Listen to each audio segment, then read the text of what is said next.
Hello and welcome to The Inquisitive Crafter. I'm Katrina Stewart from Crafty Jacks, and today I'm going to be demonstrating for you how to chain ply.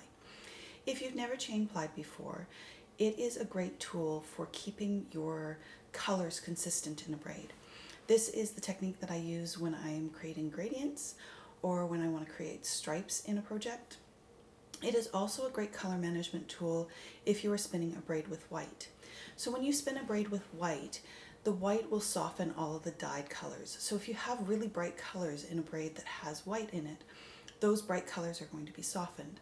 By chain plying and allowing those colors to match up in the plying, you're going to increase that color density again and get a brighter color result than if you were to ply as a traditional 2-ply or 3-ply.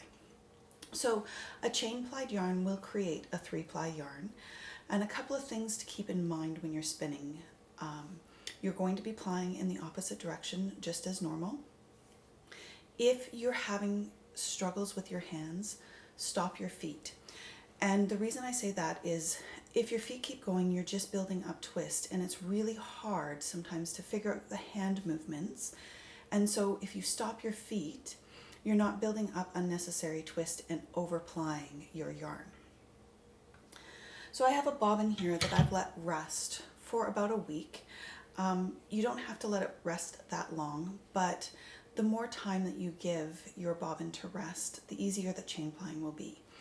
24 hours is usually the minimum I recommend, but if you give it a little bit more time, you're going to have an easier time with any of the over twisting in your singles being a problem when you're plying.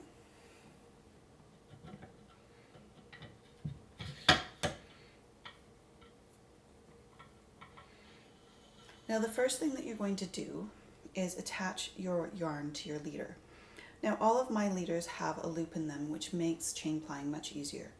And all I'm going to do is I'm going to pull a loop through my leader. And then when I line these back up again, you can see that there's 3 plies there, because there's the loop that has the 2, and then I'm matching it up to the singles that are coming off the other bobbin. So I get it going in the counterclockwise direction because I spun my singles clockwise.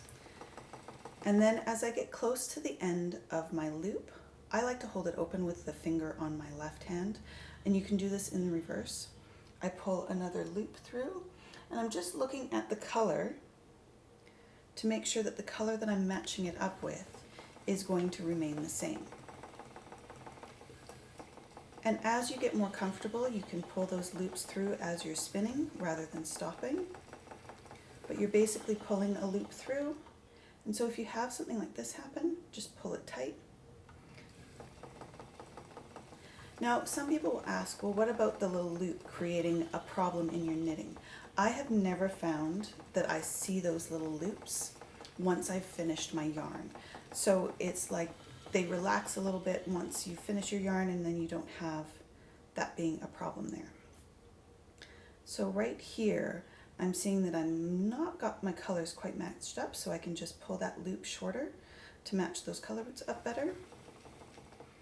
And so the size of the loop, I like to make my loops fairly large just because it means that I'm spending less time chain plying.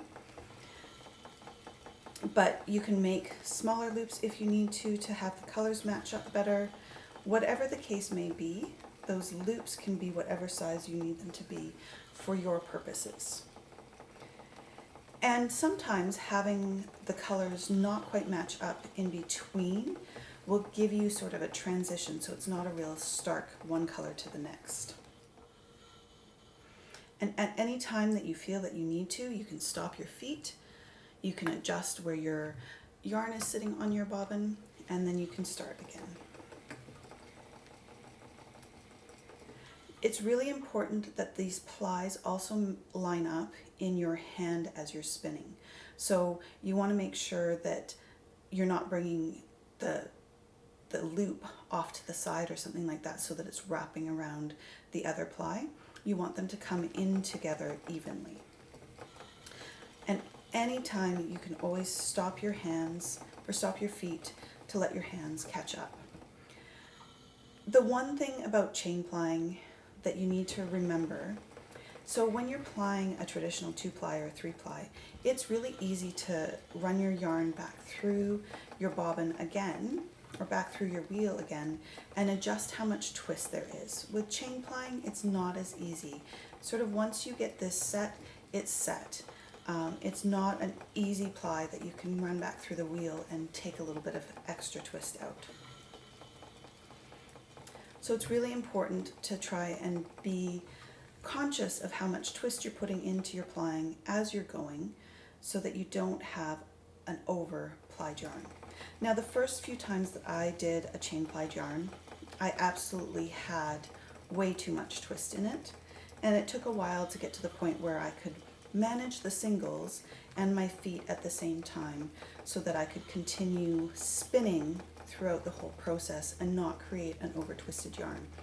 So if you want something to practice with, you could wind up some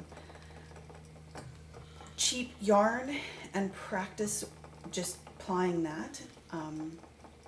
It doesn't really matter what you sort of start with, but if you feel that your singles from your handspun singles are a little bit too precious, you can absolutely practice with something else. So we'll leave it there for today. That is how you chain ply. I hope you have enjoyed this video and found it informative. If you have questions that you would like us to answer in a future video, please send your questions to ask@craftyjacks.ca, and I will do my very best to do that for you. I hope you have a wonderful day, and we'll see you next time. Bye for now.